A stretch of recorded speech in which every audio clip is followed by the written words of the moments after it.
Today we are going to read about the special provisions for some states. मतलब कुछ states को हमारे India में स्पेशल प्रोविजंस मिले हुए हैं और वो टोटल ऐसे 11 स्टेट्स हैं। So we are going to talk about them. The intentions behind them is, मतलब इसके पीछे इंटेंशन क्या था इनको स्पेशल प्रोविजंस देने का। एक तो ये था कि उनकी जो एस्पिरेशंस हैं, मतलब लोगों की वहाँ पर जो एस्पिरेशंस हैं, उनकी महत्वाकांक्षाएँ हैं, जो बैकवर्ड रीजन है उस स्टेट के, उनको पूरा करना, और उनकी कल्चरल और इकोनॉमिक इंटरेस्ट को, जो ट्राइबल पीपल है उनके कल्चरल और इकोनॉमिक इंटरेस्ट को प्रोटेक्ट करना, और ऐसे डिस्टर्ब लॉ एंड ऑर्डर के साथ डील करना जो कि इन स्टेट्स में आ रखी हैं। मतलब यहाँ बहुत सारी कंडीशंस ऐसी हैं, मतलब ऐसी कंडीशंस हैं कि लॉ एंड ऑर्डर बहुत ज़्यादा डिस्टर्ब हो रखा है, तो उनके साथ डील करना, protect the interest of the local people, और लोकल पीपल जो हैं स्टेट्स के, उनके इंटरेस्ट को प्रोटेक्ट करना। So these were the intentions behind them. Now moving to the next page. UK and European Union, melting point, salad bowl, I don't getting what is it trying to say. Now moving to the next page, provisions for Maharashtra and Gujarat. Now we are going to talk about the Maharashtra and Gujarat provisions. Article 371 president को empower करता है कि आप जो क्या करेंगे, आपने पिछली बार पढ़ा होगा कि जो बैकवर्ड एरियाज़ होते हैं, ठीक है, या ST के जो वेलफेयर होता है, उसमें सेंटर की क्या होती है, सेंटर जो है वो सेंट्रल गवर्नमेंट या फिर सेंटर यूनियन गवर्नमेंट स्टेट को डायरेक्शन दे सकती है कि आप कैसे कैसे वहाँ का एडमिनिस्ट्रेशन रखिए और कैसे कैसे वेलफेयर करिए STs का। तो इसी चीज़ को हम यहाँ पर देख रहे हैं कि जो प्रेसिडेंट है, ठीक है, प्रेसिडेंट को भी ऐसे ही ऑथोराइज़ किया गया है इन दो स्टेट्स के बारे में कि जो गवर्नर है महाराष्ट्र का और जो गवर्नर है गुजरात का, ठीक है, उनके पास कुछ स्पेशल रिस्पॉन्सिबिलिटी है, ठीक है।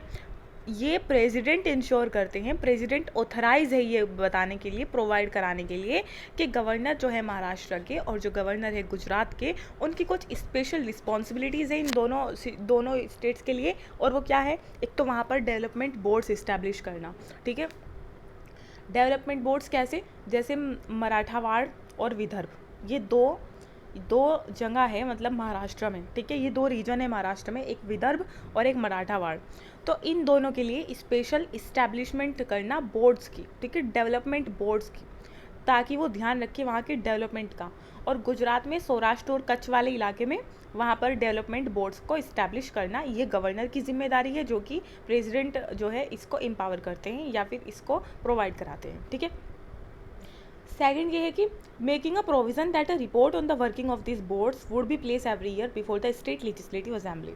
और ये भी प्रोविज़न बना सकते हैं प्रेसिडेंट कि ये जो बोर्ड्स होंगे, ठीक है, वो हर साल एक रिपोर्ट अपनी लेकर आएंगे जिसमें वो बताएंगे कि इन बोर्ड्स का वर्किंग कैसा चल रहा है, ठीक है। और ऐसी रिपोर्ट को ये हर साल स्टेट लेजिस्लेटिव असेंबली के सामने रखेंगे, ओके।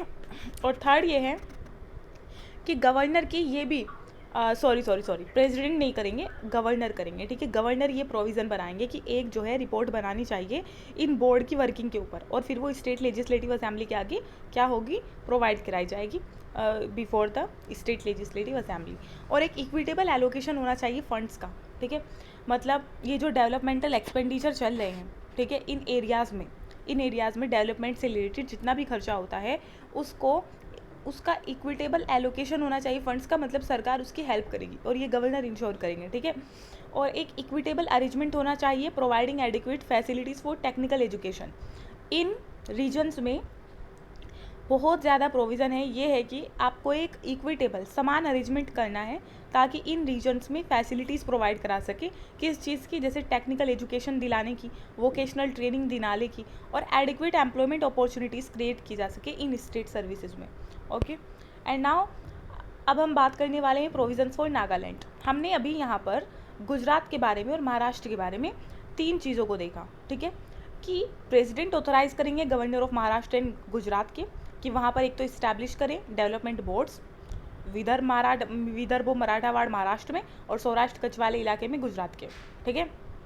फिर उन डेवलपमेंट बोर्ड्स की जो वर्किंग है उसके ऊपर रिपोर्ट आए before the state legislative assembly, और फिर इक्विटेबल एलोकेशन ऑफ फंड्स का फॉर डेवलपमेंटल एक्सपेंडिचर, और फिर उनको फैसिलिटीज़ वहाँ पर प्रोवाइड कराया जाए, ठीक है। तो ये चार चीज़ें तो यहाँ पर महाराष्ट्र और गुजरात के लिए। Now we are going to talk about Nagaland. Nagaland की अगर हम बात करें तो आर्टिकल 371A ये प्रोवाइड कराता है कि स्पेशल प्रोविजंस हैं कुछ नागालैंड के लिए, और वो क्या है। एक तो सबसे पहला एक्ट्स ऑफ पार्लियामेंट। देखो पार्लियामेंट के जितने भी एक्ट्स हैं ना, ठीक है, वो नागालैंड के ऊपर नहीं इम्प्लीमेंट हो सकते जब तक वहाँ की स्टेट लेजिस्लेटिव ना चाहे, ठीक है। अगर स्टेट लेजिस्लेटिव ने मना कर दिया कि हमें ये वाला पार्लियामेंट का एक्ट नहीं चाहिए यहाँ पर, तो वो नहीं आएगा, ओके। बिकॉज वहाँ पर ऐसा ही था सीन है, जैसे आर्टिकल 370 जब था तो कश्मीर के साथ था कि state legislative will decide that वो which part of the act और which act would be implemented in this area और इन दिस स्टेट, ओके।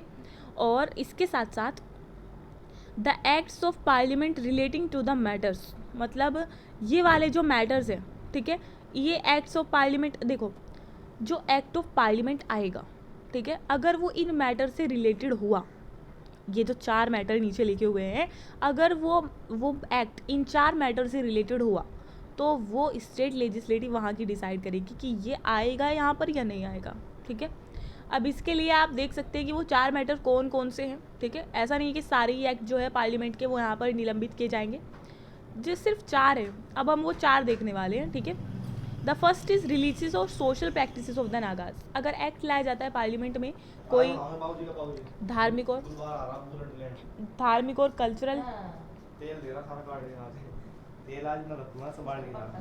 और कल्चरल प्रैक्टिसेस से रिलेटेड नागाज के, ठीक है, तो तब भी लेजिस्लेटिव असेंबली डिसाइड करेगी कि ये एक्ट आएगा यहाँ पर या नहीं। Naga customary law and procedure, जो नागा के लॉज हैं, कस्टमरी लॉज है और प्रोसीजर है, उनसे रिलेटेड अगर एक्ट आता है कोई पार्लियामेंट में, तब भी स्टेट लेजिस्लेटिव असेंबली डिसाइड करेगी। Administration of civic and criminal justice involving decisions according to Naga customary law, और जो एडमिनिस्ट्रेशन होगा सिविल और क्रिमिनल जस्टिस का, ठीक है, जिसमें डिसीजन इन्वॉल्व होगा, ठीक है, कि सिविल और क्रिमिनल जस्टिस कैसे मिलना चाहिए वहाँ के लोगों को, ठीक है, तो वो भी देखो इसमें सबसे पहली बात यह है कि नागा कस्टमरी लॉ के हिसाब से उन्होंने खुद डिफाइन कर रखा है कि अगर यहाँ पर कोई सिविल और क्रिमिनल जस्टिस होता है, ठीक है, तो वो किस तरह का होगा, ठीक है।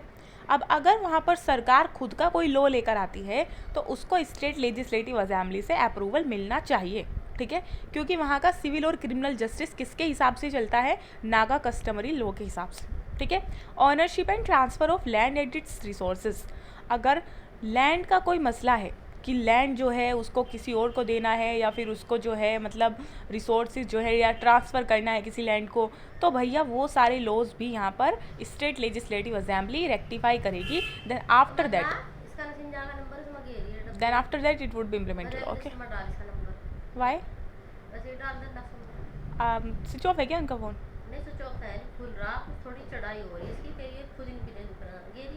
The governor has to ensure that the money, और तो कोई पूछता भी ना। अरे यार मम्मी मैं अभी कुछ कर रही थी, आप खाम का नहीं परेशान कर लो। ओके आई वुड डन, हाँ। The governor has to ensure that the money provided by the central government for any specific purpose is included in the demand for a grant relating to that purpose। देखो ये कहना चाह रहे हैं, governor ensure करेगा, governor क्या ensure करेगा कि जो सेंट्रल गवर्नमेंट की तरफ से मनी प्रोवाइड कराई गई है किसी स्पेसिफिक पर्पज़ के लिए, ठीक है, कहाँ पर, नागालैंड में, ठीक है, तो उसको इंक्लूड करना है डिमांड फॉर अ ग्रांट में relating to that purpose and not in any other demand move in the state legislative assembly, ठीक है। अगर सेंट्रल गवर्नमेंट ने कुछ मनी प्रोवाइड कराई है नागालैंड को, ठीक है, किसी स्पेसिफिक पर्पस के लिए, ठीक है, तो उसको जो है ना वो डिमांड फॉर अ ग्रांट समझा जाए, ठीक है, फॉर दैट पर्पस, ना कि किसी और डिमांड में ले लिया जाए, ना कि किसी और काम में लगा लिया जाए इन the state legislative assembly, okay. तो इसका मतलब है यहाँ पर नागाज के डेवलपमेंट के लिए सरकार ने पूरी कोशिश की है कि यहाँ पर जो है इनका ज़्यादा से ज़्यादा विकास हो सके by providing them these provision, कि एक तो एक्ट ऑफ पार्लियामेंट जो इनसे रिलेटेड होंगे 4 चीज़ों से, वो सबसे पहले रेटिफाई किए जाएंगे स्टेट लेजिस्लेटिव असेंबली के द्वारा, and then after that governor ensure करेगा कि जो किसी स्पेसिफिक पर्पज़ के लिए मनी दी जा रही है सेंट्रल गवर्नमेंट के द्वारा नागालैंड को, तो वो जो है किसी और काम में ना लगा लिया जाए स्टेट लेजिस्लेटिव असेंबली के द्वारा, बस उसी काम में लगा लिया जाए for specific purpose which this money has been given to them, okay. Now we are moving to the next page. Now they are saying एक और प्रोविज़न है कि जो गवर्नर है नागालैंड का, ठीक है, उसकी एक स्पेशल रिस्पॉन्सिबिलिटी है, और वो स्पेशल रिस्पॉन्सिबिलिटी है कि वो मेंटेन रखेगा लॉ एंड ऑर्डर को। ठीक है, स्टेट में लॉ एंड ऑर्डर को मेंटेन करने की गवर्नर की स्पेशल रिस्पॉन्सिबिलिटी है during internal disturbances cause by hostile Nagas. मतलब अगर इंटरनल डिस्टर्बेंसेस होती है होस्टाइल नागास के द्वारा, बिकॉज नागास वहाँ पर बहुत उग रहे हैं, ठीक है, तो इसीलिए ये स्पेशल रिस्पॉन्सिबिलिटी बनती है गवर्नर की कि वो वहाँ पर लॉ एंड ऑर्डर को मेंटेन रखेगा। और इस रिस्पॉन्सिबिलिटी को फुलफिल करने में, ठीक है, गवर्नर जो है काउंसिल ऑफ मिनिस्टर की सलाह के बाद इंडिविजुअल जजमेंट एक्सरसाइज करेगा अपना, और उसका खुद का डिसीजन फाइनल होगा। ठीक है, दिस डिसीजन, ठीक है, इसको डिसीजन को कोई ये नहीं कह सकता कि ये तो भाई बहुत ही मतलब क्रूर डिसीजन लिया है इन्होंने, ऐसा नहीं होगा। ठीक है, तो इसीलिए इस रिस्पॉन्सिबिलिटी को पूरा करने के लिए, लॉ एंड ऑर्डर मेंटेन करने के लिए नागालैंड में गवर्नर अपनी काउंसिल ऑफ मिनिस्टर के साथ कंसल्ट करेगा, और उसके बाद वो जो जजमेंट देगा वो उसका वो डिसीजन फाइनल होगा। ठीक है, और अगर वो स्पेशल रिस्पॉन्सिबिलिटी जो है जो इसको गवर्नर को दी गई है वो एक ही तरीके से ली जा सकती है वापस, और वो है अगर प्रेसिडेंट कह दे कि बस बहुत हो गया, अब ये स्पेशल रिस्पॉन्सिबिलिटी खत्म हुई। Okay, so that was all about Nagaland. Now we are moving to the next state, Tuensang volatility regional council 35 service annual condition election admin working report, what is it? Well, let's leave it. I'm not getting what they are trying to say. Moving to the next page, provisions for Assam and Manipur. Assam के बारे में आप जानते हैं, अरुणाचल प्रदेश के बगल में है, और मणिपुर के बारे में भी आप जानते हैं, मणिपुर में अभी बहुत ज़्यादा हिंसा हो रखी थी। आर्टिकल 371B और आर्टिकल 371C। देखो, हमने आर्टिकल 371 से स्टार्ट किया था जिसमें हमने पढ़ा था महाराष्ट्र एंड गुजरात के बारे में। Now we were talking about Nagaland, that was in article 371A, and now we are talking about the article 371B, in which the Assam special provisions has been given, and article 371C में मणिपुर के बारे में दे रखा है। ठीक है, तो ये दोनों आर्टिकल प्रेसिडेंट को एम्पावर करते हैं for the creation of a committee of legislative assembly. ठीक है, मतलब प्रेसिडेंट जो है वो एक कमेटी क्रिएट करेंगे लेजिस्लेटिव असेंबली में। ओके, लेजिस्लेटिव असेंबली में एक कमेटी क्रिएट करेंगे। उस कमेटी के बारे में अब हम बताने वाले हैं कि क्या है। देखो, जो मेंबर्स होंगे उस कमेटी के, ट्राइबल एरियाज, 6 शेड्यूल। 6 शेड्यूल के बारे में याद करिए, वो निमोनिक्स याद करिए, TEARS, tears of other areas. मतलब जो अदर एरियाज हैं, आई थिंक वो 4 थे, आसाम, मणिपुर, मुझे याद नहीं आ रहे कौन कौन से थे। ठीक है, लेकिन ट्राइबल एरियाज जो है 6 schedule plus such other members as he और शी में स्पेसिफाई। उसमें 6 शेड्यूल में जो ट्राइबल एरियाज आते हैं उसमें से लिए जाएंगे मेंबर्स उस कमेटी में। ठीक है, और दूसरे मेंबर्स जो भी उसको अच्छा लगे। ठीक है, और ये जो हिल एरियाज से भी कुछ मेंबर्स लिए जाएंगे उस कमेटी में। ठीक है, उसके बाद हाँ बस इतना ही था। Define by centre, this is not I am getting, बस ये है कि आसाम और मणिपुर के बारे में प्रेसिडेंट एक लेजिस्लेटिव असेंबली में एक कमेटी का फॉर्मेशन करेंगे, एक कमेटी को क्रिएट करेंगे। आर्टिकल 371B और आर्टिकल 371C में इसके बारे में दे रखा है। और उस कमेटी के जो मेंबर्स होंगे, ठीक है, एक तो वो हिल एरियाज से आएंगे, और जो ट्राइबल एरियाज है 6 शेड्यूल के, एक उससे आएंगे, और कुछ दूसरे मेंबर्स हो सकते हैं जैसे भी प्रेसिडेंट को अच्छा लगे। And it is written in the constitution. Now we are going to talk about the provision for Andhra Pradesh and Telangana. Telangana became the 29th state on in June 2014, I think. ठीक है, तो आंध्र प्रदेश और तेलंगाना के बारे में जो दे रखे हैं वो है आंध्र प्रदेश के बारे में तो मिलता है 371D से लेकर 371E तक। ठीक है, यानी 2 आर्टिकल D एंड E। और 2014 में आर्टिकल 370D जो था, ठीक है, वो एक्सटेंड कर दिया गया था तेलंगाना के लिए भी, क्योंकि तेलंगाना आंध्र प्रदेश से ही निकला है ना। सो दैट्स वाई 371D को तेलंगाना के लिए भी एक्सटेंड कर दिया गया था इन 2014। ठीक है, और उस किस एक्ट से किया गया था? That was Andhra Pradesh reorganisation act 2014। ठीक है, मैं आपको बता दूं, Andhra Pradesh was the first state that was form on the basis of the language. ठीक है, and then Telangana also a state which was form on the basis of the language, because I think Telugu वगैरह का कुछ सिस्टम था इनका। Article 371D की अगर हम बात करें तो एक्चुअल में ऐसा है क्या, जो आर्टिकल 371D दोनों स्टेट के लिए रखा गया है, ये प्रेसिडेंट को एम्पावर करता है। ये कहता है प्रेसिडेंट को कि आप पब्लिक एम्प्लॉयमेंट में ठीक है, और एजुकेशन में इंश्योर कराइएगा इक्वल अपॉर्चुनिटीज़ पब्लिक एम्प्लॉयमेंट में और एजुकेशन में। किन लोगों के लिए? उन लोगों के लिए जो कि डिफरेंट पार्ट से आते हैं स्टेट के, with the flexibility to implement varied provisions as needed. ठीक है, यानी आपको इक्वल अपॉर्चुनिटीज़ प्रोवाइड करानी है एम्प्लॉयमेंट में और एजुकेशन में। ठीक है, अब उसके लिए क्या किया प्रेसिडेंट ने? इस चीज़ को इम्प्लीमेंट करने के लिए जो आर्टिकल 371D में दे रखी है, तो उसके लिए क्या किया? President can instruct the state government. इस चीज़ को अचीव करने के लिए प्रेसिडेंट क्या कर सकते हैं? स्टेट गवर्नमेंट को इंस्ट्रक्ट कर सकते हैं। ठीक है, to establish local cadres for civil post and in various parts of the state and enable direct recruitment to any local cadre.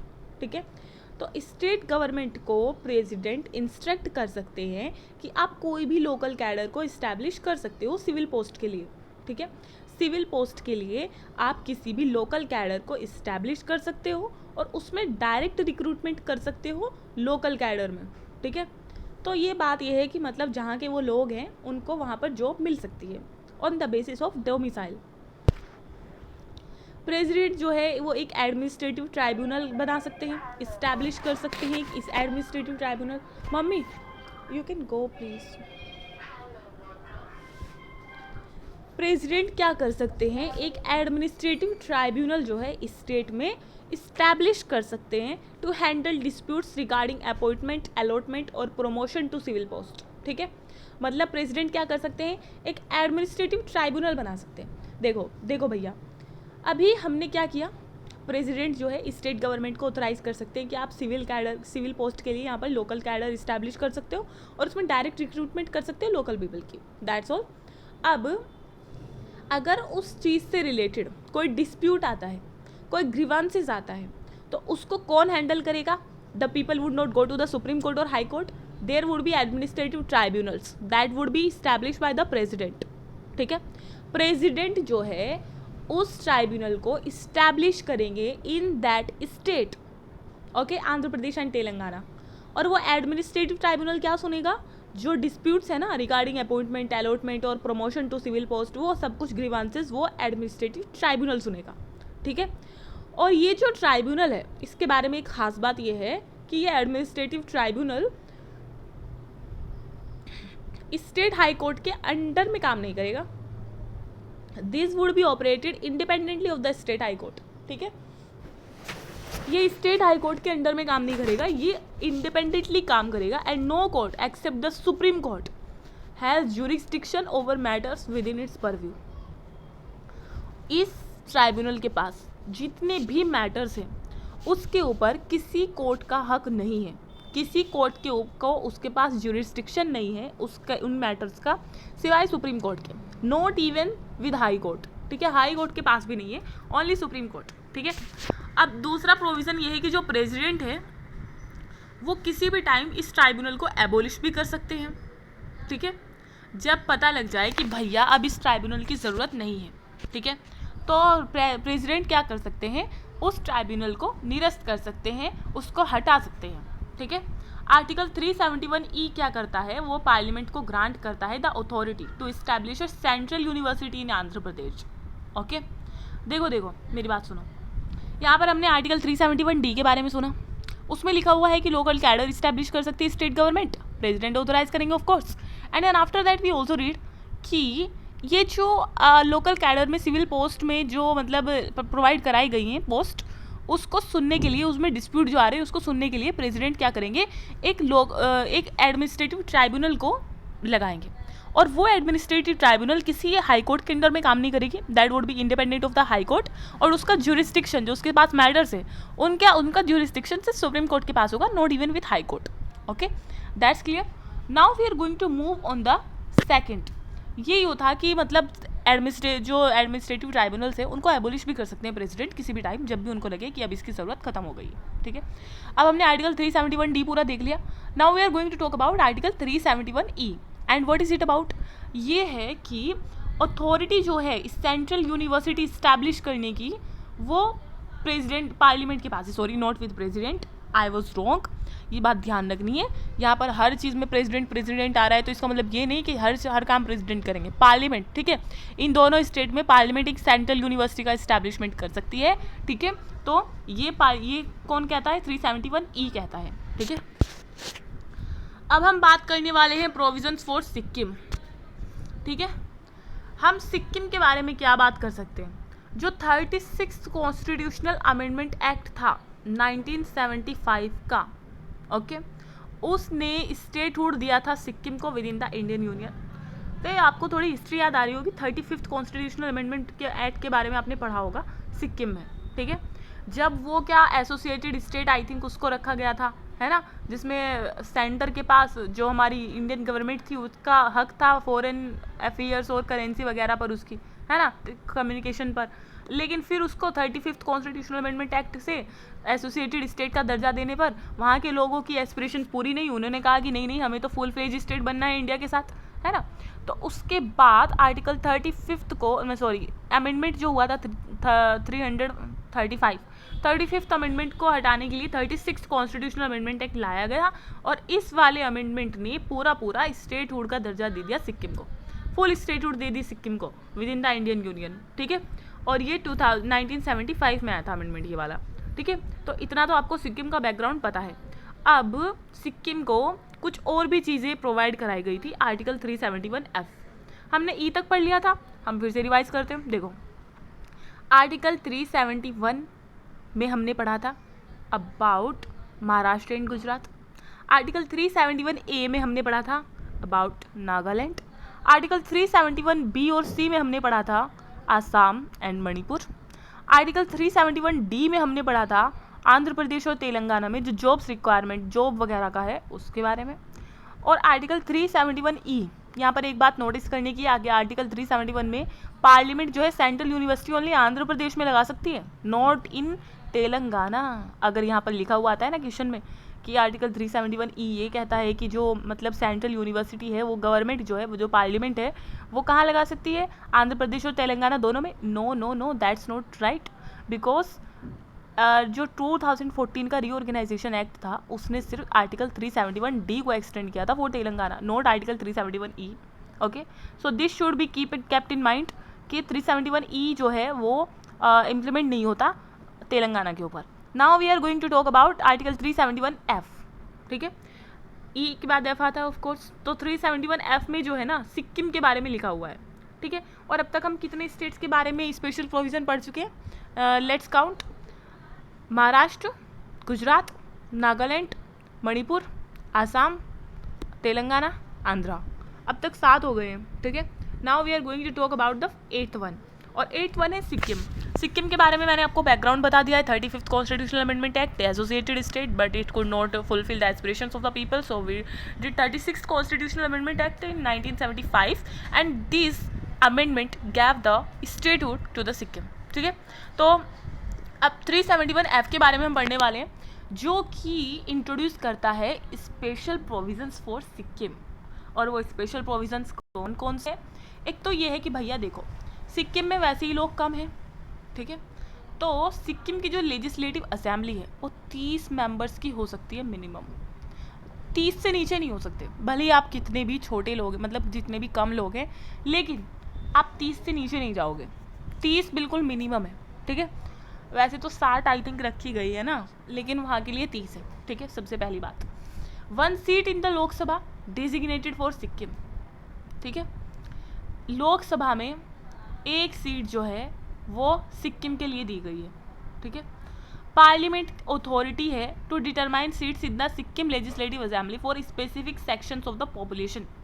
यहाँ पर सिक्किम में पता है कुछ लोग नॉमिनेटेड होते हैं, तो ये पार्लियामेंट के पास अथॉरिटी है, पार्लियामेंट के पास अथॉरिटी है कि सिक्किम लेजिस्लेटिव असेंबली में कुछ सीट्स रख देना उन लोगों के लिए जो कि मतलब कुछ स्पेसिफिक सेक्शन है पॉपुलेशन का, उनके लिए पार्लियामेंट सिक्किम की लेजिस्लेटिव असेंबली में सीट रख सकती है अलग से, ठीक है। Governor responsibility for piece and equitable development for different sections. ये गवर्नर की रिस्पॉन्सिबिलिटी है कि वो वहाँ पर इक्विटेबल डेवलपमेंट को इस्टेब्लिश करे और पीस को इस्टेब्लिश करे डिफरेंट सेक्शंस के बीच में, ठीक है।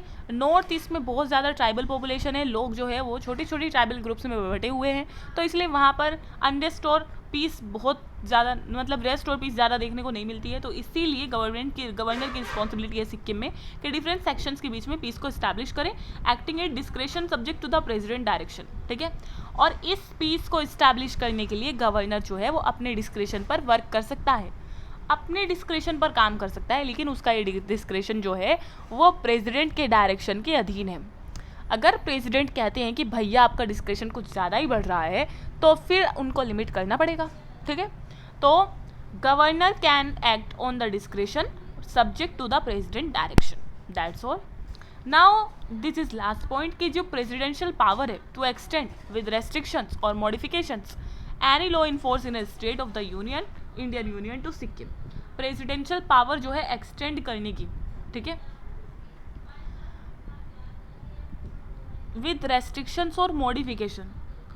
प्रेसिडेंट की जो पावर है एक्सटेंड करने की कोई भी लॉ, ठीक है, state of the Indian union to Sikkim, वो कुछ रेस्ट्रिक्शन के साथ है और कुछ मॉडिफिकेशन के साथ है। मतलब हर लॉ जो है प्रेसिडेंट वहाँ पर एक्सटेंड नहीं कर सकते कि ये जो लॉ है ये आज से सिक्किम में भी लागू होगा, कुछ उसके ऊपर रेस्ट्रिक्शन है और उसमें कुछ मॉडिफिकेशन के बाद किया जा सकता है, ठीक है। Now moving on to the next page, provisions for Mizoram. This is the 9th state और जिसमें हम मिजोरम के बारे में पढ़ने वाले, ठीक है।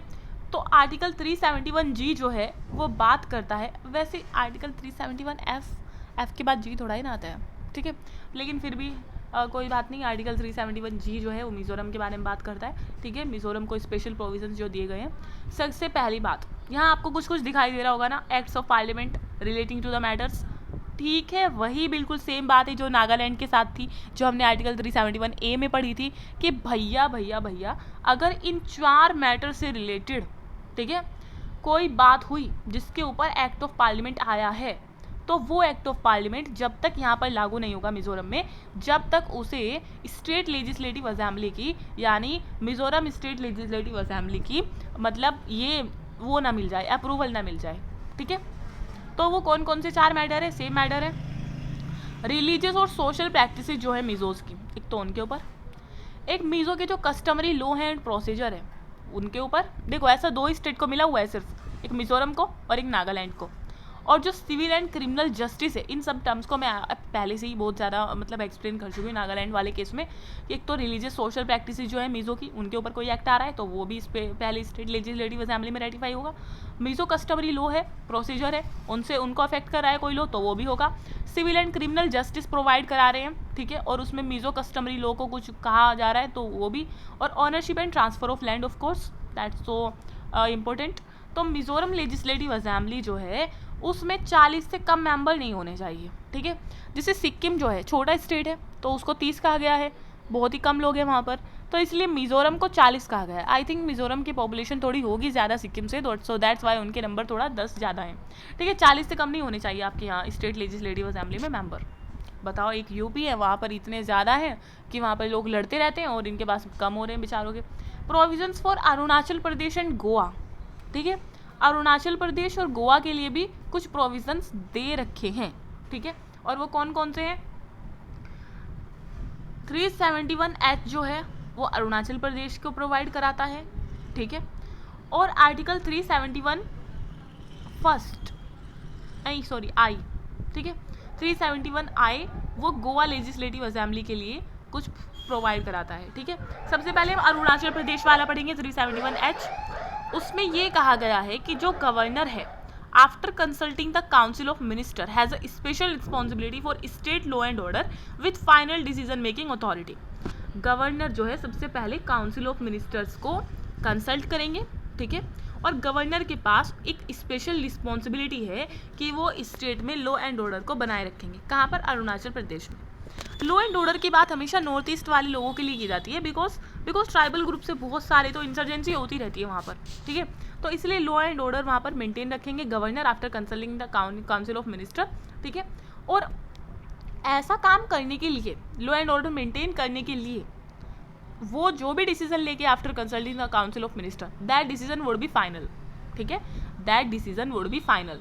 सेम बात आई थिंक किसी और स्टेट के बारे में भी कह रखी है, जल्दी से बताना किस स्टेट के बारे में। This responsibility सीजेज upon the president directive. लेकिन भैया ये जो आप रिस्पॉन्सिबिलिटी आपको दे रखी है, ठीक है, ये एक चीज़ के ऊपर, इसके ऊपर एक लिमिटेशन है, और वो ये है कि प्रेसिडेंट का डायरेक्टिव आपको समझो दे दी है स्पेशल रिस्पॉन्सिबिलिटी, और आपका डिसीजन भी ये फाइनल कर दिया इस चीज़ में, लेकिन आपका जो डिसीजन है वो एक चीज़ के ऊपर जो है वो नहीं टिकेगा, वो है प्रेसिडेंट के डायरेक्टिव। अगर प्रेसिडेंट ने कह दिया कि लॉ एंड ऑर्डर को मेंटेन करने के लिए आपने जो कदम उठा रहे हो वो सही नहीं है, then after that your decision could not be final. Okay, Arunachal Pradesh legislative assembly जो है उसमें 30 मेंबर होने चाहिए मिनिमम, सेम लाइक सिक्किम, ठीक है। मिजोरम के लिए 40 थे और सिक्किम के लिए 30 थे, और यहाँ पर अरुणाचल प्रदेश के लिए भी 30 ही हैं। और आर्टिकल 371 आई में कह रखा है गोवा लेजिस्लेटिव असेंबली के लिए कि उनके यहाँ भी 30 ही होने चाहिए, मिनिमम जो है वो 30 होने चाहिए, ठीक है, क्योंकि गोवा भी छोटा सा है, पॉपुलेशन भी कम है, तो इसीलिए स्टेट लेजिस्लेटिव असेंबली में 30 से कम नहीं होने चाहिए, ठीक है। अब है कर्नाटका के लिए प्रोविज़न, और आई थिंक ये लास्ट भी है, ठीक है।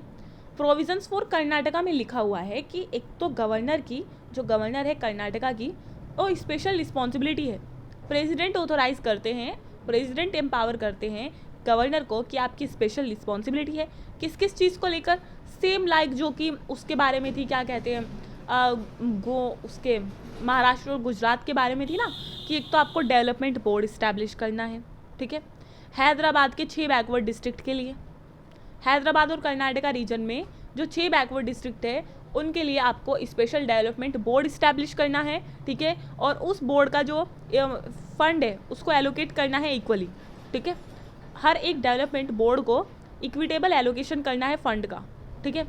और एजुकेशनल वोकेशनल ट्रेनिंग इंस्टीट्यूशन में रिजर्वेशन रखना है उन स्टूडेंट्स के लिए जो इन रीजन से आते हैं, ठीक है, जो इन बैकवर्ड रीजन से आते हैं, 6 बैकवर्ड रीजन से आते हैं हैदराबाद कर्नाटक रीजन्स के, तो उनके लिए, उन स्टूडेंट्स के लिए एजुकेशनल वोकेशनल ट्रेनिंग इंस्टीट्यूशन में रिजर्वेशन रखना है सीट्स के।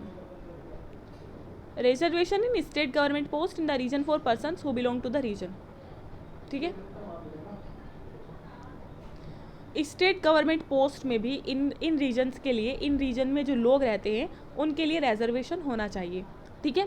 Making a provision that a report on the working of this boards, वही सेम बात है, इस बोर्ड के वर्किंग की जो रिपोर्ट होगी वो सबमिट की जाएगी स्टेट लेजिस्लेटिव असेंबली के सामने, ठीक है। और ये गवर्नर की रिस्पॉन्सिबिलिटी है कि ये हर साल रिपोर्ट आए, ठीक है।